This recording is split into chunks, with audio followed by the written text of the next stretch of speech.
everyone, assalamu alaikum, namaste, sat shri akal. Welcome back to your on YouTube channel. This is me Saima Pirzada and you're watching Saima Pirzada Reaction channel. तो कैसे हैं आप लोग? आज हम देखेंगे देखो कैसे सभी नेता मोदी साहब को मिलने के लिए उत्सुक मीन्स के आई थिंक के वो उतावले हो रहे होते हैं ना, मतलब एक्साइटेड हो रहे होते हैं, तो शायद उसको उत्सुक कहते हैं। हिंदी का वर्ड है, वेरी डिफिकल्ट। वेल गाइज, आज का वीडियो इसी से रिलेटेड होगा क्योंकि आपको पता है कि नरेंद्र मोदी जी अभी रिसेंटली जर्मनी में मौजूद थे G7 में, और वहाँ पर मीटिंग थी और उसी से ही रिलेटेड G20 की मीटिंग से रिलेटेड यकीनन उन्होंने डिस्कशन भी की होगी, मीटअप भी हुआ। तो पाकिस्तान का उसके ऊपर क्या रद्द-ए-अमल आया है, पाकिस्तानी मीडिया जो है वो उसके ऊपर क्या बातें कर रही है, वो आज की इस वीडियो में हम जानेंगे। देखते हैं कि पाकिस्तानी मीडिया इसके बारे में क्या कहती है।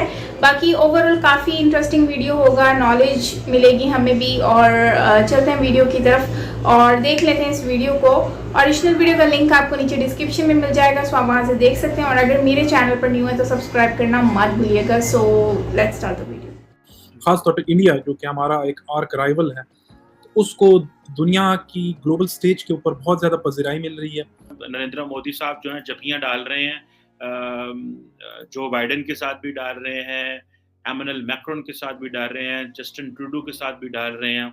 एंड आप उनकी फ्रैंकनेस और लेवल चेक करें। अब आप देखें कि अभी जो रिसेंट G7 समिट हुआ है जर्मनी में, तो India is not part of G7 but उसको एज अ ऑब्जर्वर या नॉन G7 मेंबर के हैसियत से उसे बुलाया गया और उसका जो ड्यू प्रोटोकॉल है वो दिया गया। हिंदुस्तान में 250 अरब डॉलर का एक साल में सॉफ्टवेयर बेच रहा है हिंदुस्तान। आप 50 अरब के सीपैक पे नाच रहे हैं, वो 250 अरब का सिर्फ सॉफ्टवेयर बेच देते हैं एक साल का। और दूसरी तरफ हम देखते हैं कि जो ब्लॉक G7 है उसकी जो कॉन्फ्रेंस हुई है जिसमें 600 अरब डॉलर जो है वो प्रोजेक्ट के लिए रखे गए हैं, जी। ये उसका बदला है। ये वन बेल्ट वन रोड जो प्रोजेक्ट था जिसके तहत सीपैक जो है वो लॉन्च हुआ है, ये उसके लिए एक अल्टरनेट प्रोजेक्ट जो है वो बनाया गया है और पाकिस्तान को फिर इसमें से बाहर रखा गया है। आप you can imagine the confidence that India has gained on the global stage. जो पाकिस्तान को जैसे डीप थिंकिंग है ना, वो करने की जरूरत है, अदरवाइज श्रीलंका बनते देर नहीं लगेगी। जारी बात है, वो जो काम कर रहे हैं, जो कि मैं समझता हूँ कि बहुत बड़ी उनकी कामयाबी है। हेलो फ्रेंड्स, जय हिंद। हिंदुस्तान स्पेशल में आपका स्वागत है दोस्तों। आपको पता ही है दोस्तों, प्राइम मिनिस्टर मोदी G7 शिखर सम्मेलन के लिए जर्मनी में मौजूद है। प्राइम मिनिस्टर ने वहां G7 के सभी बड़े नेताओं के साथ मुलाकात की, लेकिन इसी दौरान एक ऐसा नजारा देखने को मिला जिसे भारत के बढ़ते हुए कद के रूप में देखा जा रहा है। मोदी जब कनाडा के प्राइम मिनिस्टर जस्टिन ट्रूडो से बात कर रहे थे, तभी बाइडेन दौड़े दौड़े उनसे मिलने आए। बाइडेन के रास्ते में कई विश्व राजनेता दिखे, लेकिन वह प्राइम मिनिस्टर मोदी की तरफ बढ़ते रहे। उन्होंने प्राइम मिनिस्टर मोदी के कंधे पर हाथ रखा तो प्राइम मिनिस्टर ने भी हाथ मिलाकर उनका अभिवादन किया। बाइडेन और मोदी की मुलाकात का यह वीडियो अब सोशल मीडिया पर खूब वायरल हो रहा है। इससे पहले प्राइम मिनिस्टर ने फ्रांस के राष्ट्रपति एमैनुअल मैक्रोन से भी मुलाकात की और दोनों नेताओं की गर्मजोशी भरी मुलाकात भी सोशल मीडिया पर खूब वायरल हो रही है। पाकिस्तानी मीडिया ये चर्चा कर रहा है कि मोदी साहब को जिस तरह से विश्व के सभी बड़े नेता गर्मजोशी से मिल रहे हैं, ऐसा पहले कभी ना देखा ना सुना। जिस तरह के आपको पता है कि इस वक्त एक G7 की मीटिंग जर्मनी में हो रही है, और वैसे तो ये ज़्यादातर जो मीटिंग है वो इसका फोकस यूक्रेन पे है, इंडो पैसिफिक पे है, इन चीज़ों पे है। लेकिन ये जो आपको पता है ग्रुप ऑफ 7 वेल्दी डेमोक्रेसीज जो हैं, और ये दुनिया का बहुत बड़ा जो एजेंडा है इंटरनेशनल पॉलिटिक्स में, वर्ल्ड ऑर्डर में, ये सेट करते हैं। अच्छा, मज़े की बात ये है कि इंडिया और इंडोनेशिया जो है उसको ये इंक्लूड कर रहे हैं एज ए पार्टनर कंट्रीज। लेकिन आपको हैरानगी होगी ये सुन के और देख के कि 2 दिन पहले तो जो Indian prime minister Narendra Modi हैं, वो जो चाइना ने एक high level dialogue on global development करवाया है, वो उसका भी मेंबर थे और वहाँ पे भी बैठे हुए थे। वो उससे पहले जो ब्रिक्स की मीटिंग हुई, जहाँ पे रशियन प्रेसिडेंट व्लादिमीर पुतिन थे और बाकी Brazil, south Korea, south Africa और बाकी जो चाइनीज़ थे वो बैठे हुए थे और वो टोस्ट कर रहे थे जनाब कप जो था, और एक फ्रेंडशिप और इसकी बातें हो रही थी। इधर जो है वो इंडियन प्राइम मिनिस्टर जो है वो यूरोप आ गए हैं और यहाँ पे आके वो बैठ के, तो वो बेसिकली अगर मैं ये कहूँ कि इस वक्त बहुत सारे जो डिप्लोमेटिक ऑब्जेक्टिव में जो प्राइमरी डिप्लोमेटिक ऑब्जेक्टिव है फॉर द G7 वो इंडिया को वेस्टर्न साइड के करीब करना है, and I am telling you with the full जो एक अंडरस्टैंडिंग के साथ, और ख़ास तौर पे यूक्रेन की वॉर है उसके ऊपर वो जो इसको बड़ा करीब करना चाहते हैं। इंडिया ये तो कहता है कि ठीक है जंग नहीं होनी चाहिए और इस तरह नहीं होनी चाहिए, लेकिन इंडिया जो है वो जिस तरह एक वेस्टर्न ब्लॉक में इतना करीब हो गए, देखिए चाइनीज इतने करीब नहीं है जितना इंडिया करीब है, इतने करीब होके जारी बात है वो जो काम कर रहे हैं, जो कि मैं समझता हूँ कि बहुत बड़ी उनकी कामयाबी है कि वो ब्रिक्स में भी थे, वो high level global dialogue on development जो कि जिसको चाइना इनिशिएट कर रहा है। अब चाइना और इंडिया के मामलात बताने की ज़रूरत तो नहीं है ना मुझे कि इनके आपस में क्या मामलात है, either in terms of security और इकोनॉमी। अक्सर मैं उस प्लेटफॉर्म पे बात करता रहता हूँ। अब जो है वो जो है ना नरेंद्र मोदी साहब जो है जपियाँ डाल रहे हैं, जो बाइडेन के साथ भी डाल रहे हैं, एमैनुअल मैक्रोन के साथ भी डाल रहे हैं, जस्टिन ट्रूडो के साथ भी डाल रहे हैं, एंड आप उनकी फ्रैंकनेस और लेवल चेक करें। और यहाँ पे जिस तरह आज मैं कह रहा था कि जो चाइनीज़ हमारे दोस्त हैं वो सानू अपने उन्होंने जो हाई लेवल डेवलपमेंट डायलॉग बुलाया उसमें हमें बुलाना छोड़ गए। सो कश्मीर कहाँ पे रह गया, डायलॉग कहाँ पे रह गए, चीज़ें कहाँ पे रह गई, ये बहुत बड़े पैमाने पे जो पाकिस्तान को जैसे डीप थिंकिंग है ना वो करने की ज़रूरत है। क्या वजह हुई, बेसिक रीजन क्या बना कि हम पिछले तकरीबन 10 से 20 साल या अगर 25 साल को हम देख लें तो हम बहुत पीछे रह गए इन चीज़ों में। आज दुनिया हमें सीरियस नहीं लेती। क्या ऐसी कमजोरियां क्या हुई जिसके ऊपर हमने काम नहीं किया, या हमने इसको कहा कि यार ठीक है हम बस चल रहे हैं, दुनिया हमेशा हमें इसी तरह, अमेरिका भी हमें हाथों हाथ लेगा, अरब कंट्रीज भी हमें इसी तरीके से रखेंगे और बाकी दुनिया भी करेगी। लेकिन अब लगता है कि दुनिया की सोच काफ़ी चेंज हो चुकी है। बिल्कुल फ़खर, काफ़ी इम्पोर्टेंट टॉपिक का आपने इंतखाब किया है हमारी फॉरेन पॉलिसी के कॉन्डक्ट के हवाले से।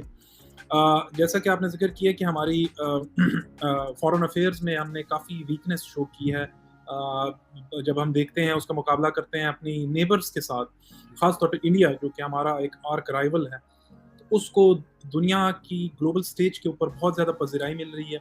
अब आप देखें कि अभी जो रिसेंट G7 समिट हुआ है जर्मनी में, तो India is not part of G7 but उसको एज अ ऑब्जर्वर या नॉन G7 मेंबर की हैसियत से उसे बुलाया गया और उसका जो ड्यू प्रोटोकॉल है वो दिया गया। फिर अब देखें कि इंडिया ने अभी रिसेंटली अनाउंस किया कि वो G20 का समिट जम्मू एंड कश्मीर में, जो Indian occupied Jammu and Kashmir है, वहाँ पे होस्ट करेगा। यानी आप you can imagine the confidence that India has gained on the global stage के disputed territory which is declared disputed by the United Nations Security Council, वहाँ पे वो G20 summit का इंडिया दे रहा है।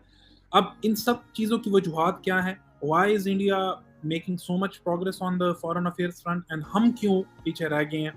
हालांकि पाकिस्तान का जो हमारा जो फॉरेन सर्विसेज जो ग्रुप है, ये one of the most competent people, और जो इनकी ट्रेनिंग्स होती हैं, because I have friends in the foreign office, मैं उनकी कैलिबर को देखता हूँ क्योंकि एक रिक्रूटमेंट से गुजरते हैं, कि CSS एग्जाम होता है, फिर उनकी इंटरव्यू स्टेज, फिर एक बड़ी एक्सटेंसिव उनकी ट्रेनिंग होती है, उसके बाद वो उस स्टेजेस पे जाते हैं।